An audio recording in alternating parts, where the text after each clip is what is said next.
Deborah. So let's have the first one. What is the first principle of personal success? The very first one, he comes in with Harry Truman.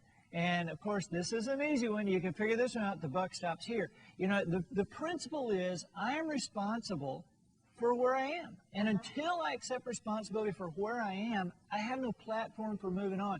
A lot of people are stuck in this thing that it's my mama's fault and it's the president's fault and it's the neighbor's fault. Yeah. And you know, and I understand that because I felt the same way at one time. But I also understand that is not. Some people feel like, well, you know, we don't want to make anybody take responsibility because it might make them feel bad. It might make them feel like we're blaming them. Listen, it's the greatest hope that anybody can ever have. Because honestly, Deborah, if it really is the president's fault, then you're just out of luck. I mean, what are we going to do about him?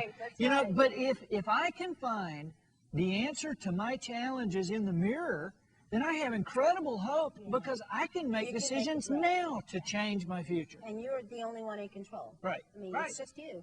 Okay, good, good.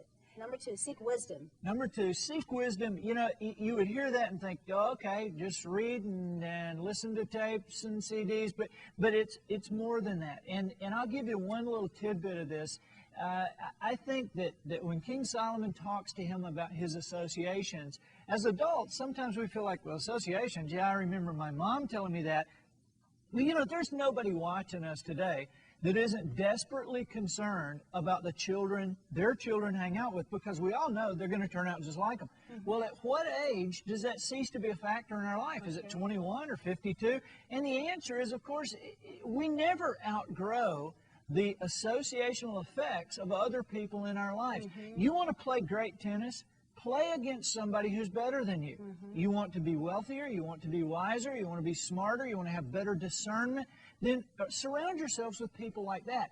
You know, unfortunately, I know that if we ask everybody to list 3 attributes of a true friend, unfortunately, most people would list this as one of them. They would say, a true friend is someone who accepts me as I am. But that is such garbage. Because the kid who works at the McDonald's drive-through window accepts you as you are because he cares nothing about you. You know, a true friend is somebody who expects the best of you and holds you accountable and makes you better by their presence. And they expect you to do what you say you're going to do when you're going to do it, and you become better by those people. Because being a Baptist minister, you either have a sense of humor or you lose it totally. When I turned 16, I asked my dad, I said, can I borrow the keys to the car? And this is my dad. We've been going around and around on this anyway. My dad said, I'll give you the keys to the car when you cut your hair. But I'm ready for this. You know, my father, the minister, I said, but Dad, Jesus had long hair. He said, yeah, and he walked everywhere he went, too.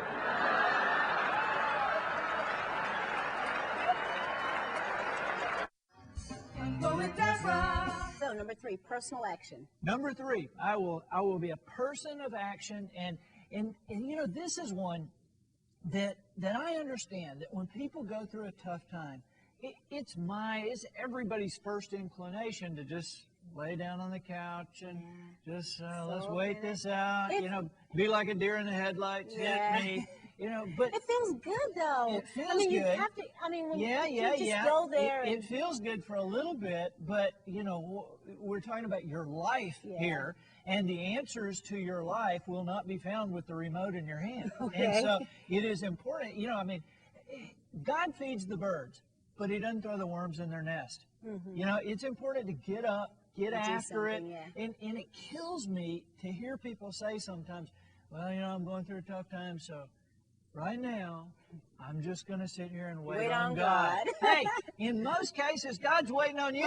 You know, I mean, don't you think sometimes God gets tired of beggars' prayers? He gets blamed for everything, doesn't he? I think sometimes, you know, God gets tired of hearing, oh, please help me here, please bless me, please bless me. You know, I did that when I was sleeping under a pier. I remember thinking, you know, God, please help me here. And at one point, I know God was saying, hey, you know, the prayer should be bless my efforts. You know, I'd love to do something for you, but get out from under the pier. You know, I mean, I talked to Moses through a burning bush, but there's not even a bush under this pier. I mean, come on. And so, you know, being a person of action means getting out, getting among the other people and doing something. Number 4. Number 4 is I will be a person with a decided heart. Now, this is Christopher Columbus who explains this to him, and there's a lot more than what we have time to go through here today. You'll have to get the book. Well, I think you'll enjoy the book because it's a story. It's not a textbook. But I believe that more people fail at what they do because of an undecided heart than anything else. And here's what I mean. A lot of people make their decisions by asking everybody around them, should I and should I not, and forward, backward, and then they'll make a decision, then they'll talk to their friends, should I have made that decision? Well, maybe not, and then they back up, and then, well, now they talk to this person, should I have backed up? And life is a constant analysis. It's a constant series of undecided events. And see, I want people to understand that the purpose of analysis is to come to a conclusion. The purpose of analysis is not to continue to analyze. That's right. I don't believe that God made us with the ability to make right decisions all the time, but He did make us with the ability to make a decision and then go out there and make it right. And so it is incumbent upon us to be successful people by using the principle. And if you look, here, think about this. Successful people make their decisions quickly and they change their mind slowly. And unsuccessful people make their decisions slowly and they change their mind quickly. That's exactly right. Yeah. Now this next one, for me, I interviewed Dr. Miles Monroe, and I was asking him, when you go through things, in your life, there are just times when you're just not happy. Right. And he was saying, well, I never have a bad day. And I'm like, yeah, right. How do you never have a bad day? This is a guy who understands the power of gratefulness.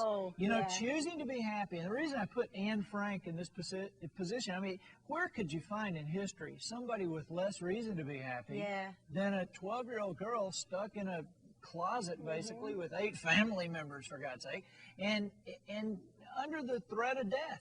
And yet, if you read Anne Frank's diary, if you understand her words in The Traveler's Gift, she is a person who chose happiness. And it is only because she understood gratefulness. Now, I have people come up to me a lot of times and say, well, I just don't really have a lot to be grateful for. And, Deborah, I'm not the person to be talking to about that. I actually slept under a pier, so don't be telling me that you got problems. Because I understand being grateful when you get into bed at night for clean sheets. I mean, you want to be grateful for something? Listen, turn on your TV and look at how other people live.